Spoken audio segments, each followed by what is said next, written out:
grade. And then you can read to learn and you're on track to graduate. Transportation. We have roads and bridges in this state that have deferred maintenance. And we have bridges that no longer have their carrying capacity they were designed for, and trucks are being rerouted around those now. It's affecting our economy now and will only get worse. And here in Hillsborough, we know that where our district is in Hillsborough, the north-south connectors are a primary concern. And that growth that is to come in the south, connecting that with the work in the north, will be a primary focus of mine in addressing the transportation package in 2017. Affordable housing. Again, talking to thousands of people on their doorsteps, I often hear, I have 20-somethings in my house here, my kids, that can't find a place to live. Yes, we need more affordable housing. I talk to seniors who want to downsize but can find nothing appropriate for them, where they can actually move and spend less on their housing. People on jobs where wages are not rising nearly as fast as rents. So we have a supply problem. How do we address that?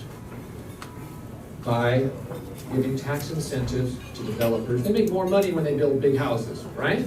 Well, to have them focus on workforce housing, affordable housing, we need to give them incentives so it pencils out for them. Let's invest in doing that to give more supply, which will stabilize rents. Education, transportation, affordable housing. I ran for this seat in 2014. I made many connections in the community. I've never stopped campaigning and reaching out to the community and forming more connections since then. I am a planning commissioner in Yamhill. We're working on expanding our urban growth boundary. As a member of the Chamber of Commerce, I'm an ambassador. I reach out to other small businesses, helping them use the Chamber's resources to grow. I've been a continual volunteer in the school, most lately as a junior achievement instructor. I'm on the steering committee of CWISH, a cold weather sheltering program for the homeless, and a participant in CPO 15, Citizens Participation Organization 15, where we address concerns of water, public safety, and internet access in rural House District 15, rural Hillsborough. I love this community. I raised my children here. I've served here. I want to continue serving here. As I've knocked on these thousands of doors, talked to thousands of people, I'm in touch with the hopes and concerns of the people of this district. I want to go and serve, and to build consensus, and enact the will of the people. Thank you.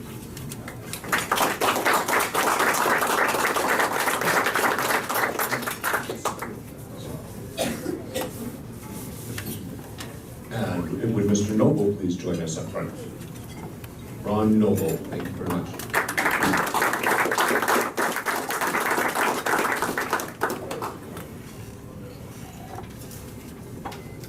Good afternoon. Hi.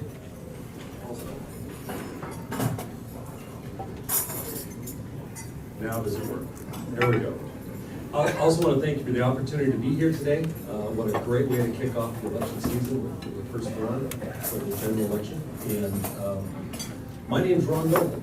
I am a 42-year resident of the Willamette Valley, mostly in Benton County, Polk County, in Yamhill County, a little bit of Lynn County, and I have a lot of family up here in Washington County. I am married 33 years, and I start off with that because, quite honestly, that's my wife's most amazing achievement. Anything good today is all her responsibility. Anything that doesn't quite fit, she's still working on. So that we have 4 children spread out through the valley right now. I have a son at OHSU, who's a first-year resident up there, another son and daughter-in-law working in healthcare in McMinnville, and then a son in McMinnville who's in business, and my daughter who's traveling the world in New Zealand right now in a discipleship training program, soon to go to Papua New Guinea, which scares Dad because I don't think I'm going to be able to Skype with her, but it's a great thing. Absolutely love Oregon. I grew up prior to Oregon, yes, a little bit of California in me, but our family moved up here quite a while ago. So my experience really comes from law enforcement. I spent close to 3 decades as a police officer, finished off as the chief of police in McMinnville, and from McMinnville then I actually stayed in McMinnville and now work at Linfield College as their director of security. Absolutely love working with young people. I put up with faculty and staff, and but love working with young people. When I was police chief, I was president of the Oregon Chiefs Association for a year. And that was a year when the House of Representatives was split at 30-30. And as we were proactive with the police chiefs, we felt that the most and the best legislation passed was because people had to talk. We're not in that situation right now in the House of Representatives in Oregon. We've had, it goes back and forth, but right now today, we don't have to talk, unfortunately. Something we teach kids when they're kindergarten is to play well. That doesn't happen in the House of Representatives. So we want to balance that out. And my goal, and the reason I'm running is because I want to be part of a House of Representatives that learns to talk and work together. My issues really are pretty simple. Not really too much different than Ken's or really anybody else that's running. Public safety. I think that government has a responsibility to provide a safe environment for people to learn and grow. Government transparency is a big one for me. We've become a little too bureaucratic, and I know that from municipal governments. I worked in 2 different municipal governments, both in Corvallis and McMinnville. And I have yet to see a government institution that couldn't be more efficient with their money and prioritizing. We need to provide opportunities for people to become entrepreneurs. We need to provide opportunities for people to create jobs. And right now, McMinnville's a unique, it actually is probably not that unique, it happens up here as well. We have industries looking for workers. And we have workers looking for jobs, and they're not matched up.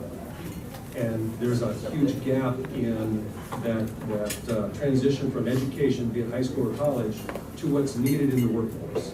And I think we could do a better job with creating an environment where jobs and the economy can grow.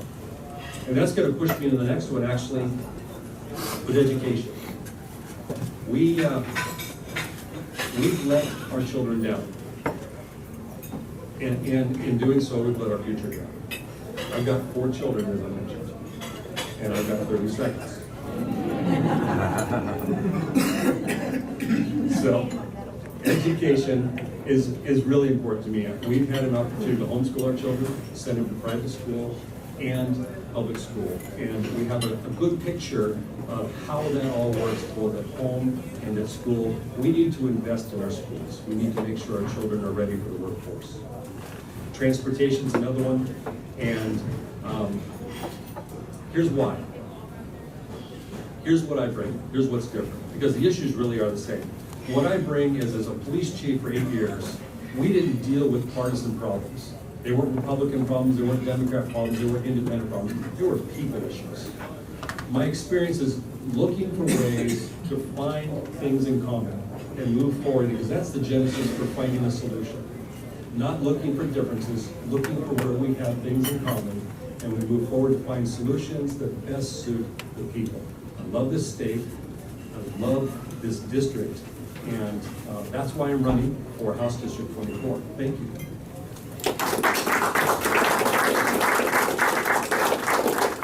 Thank you, gentlemen.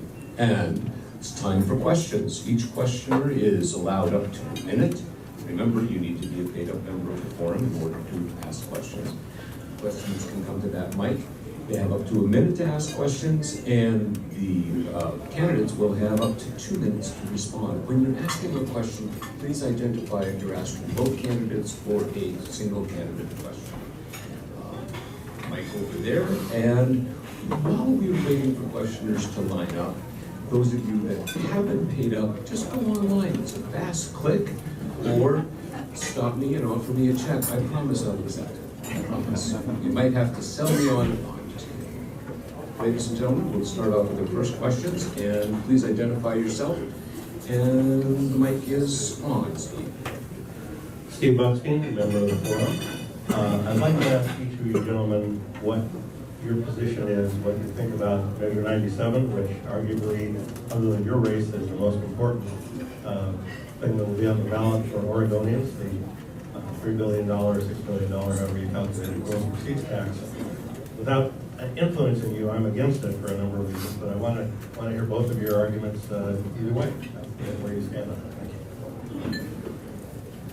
Great question, and no influence at all. I'm absolutely unequivocally opposed to 97. I think it is the worst tax solution idea that we've ever faced.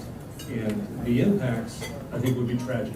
I know there's a lot of arguments as to who should pay and what and who's going to hurt, but you know what? Who's really going to hurt are those who are on low to middle incomes, because the tax doesn't know, it's very regressive, it's not progressive at all, and it's going to double up and hit you in ways that we haven't even conceived yet. So I'm absolutely against 97. I think it's poor for business. I think it's poor for me personally and for everybody else in our state.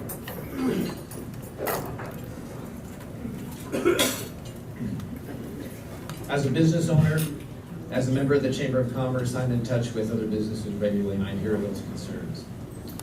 As a father, as a grandfather, as an Oregonian, I see the need in education and healthcare and supporting our seniors. The important thing is how Oregon will vote for, if they vote for this measure or not. And you want a legislator that will be effective in reaching across the aisle and finding consensus and how to move forward if this passes, and also a legislator that will be effective in building consensus to figure out how we're going to fill the budget holes if it does not. Ken, the voter, will be voting for it. As a legislator, know that I will be effective in making this tax effective, and if it does not pass, in finding ways to fill those holes if it does not.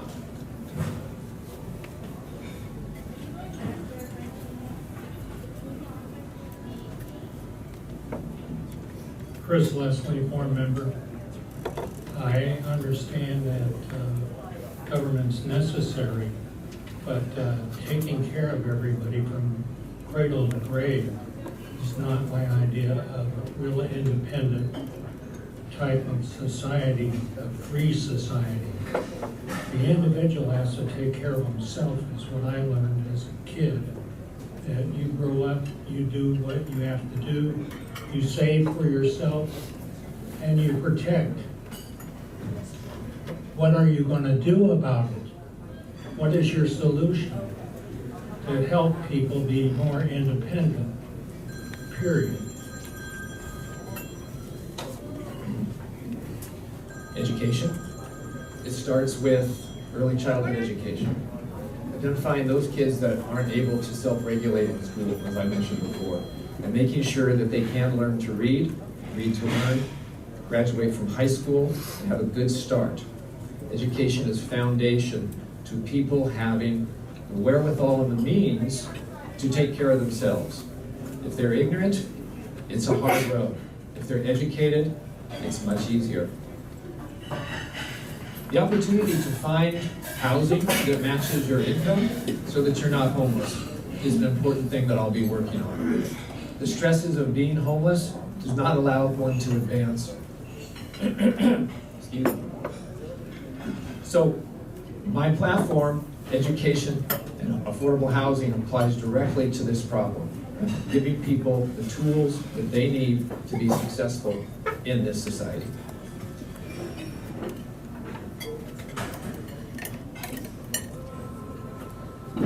So yes, government is necessary. I was in government for 30 years, and I think there are some things we have failed to prioritize. And again, public safety is something that's important. Creating an environment where people can live and flourish and jobs can grow. Creating an environment where people can be educated. But I also, after 3 decades in law enforcement, I had a chance to observe some people in some pretty awful situations. Sometimes people need a hand up. And I distinguish that specifically with the question, that's different than a handout. And I don't have a problem with government being involved and reaching down and helping somebody stand up and get along. But I think sometimes, and I know this is a tough thing, sometimes we enable people to, and take the incentive of people away. And part of that, I think, is even if we help them stand up and they feel good and they're encouraged, they hit a job market where they don't have skills, or the jobs aren't there because government, right now, I think is doing a poor job of allowing businesses to flourish. I don't see it as silos. It's one big package. If we don't have a good, solid economic base, we'll never pay for schools, we'll never pay for transportation, we'll never pay for education and healthcare and everything else that we need, including public safety.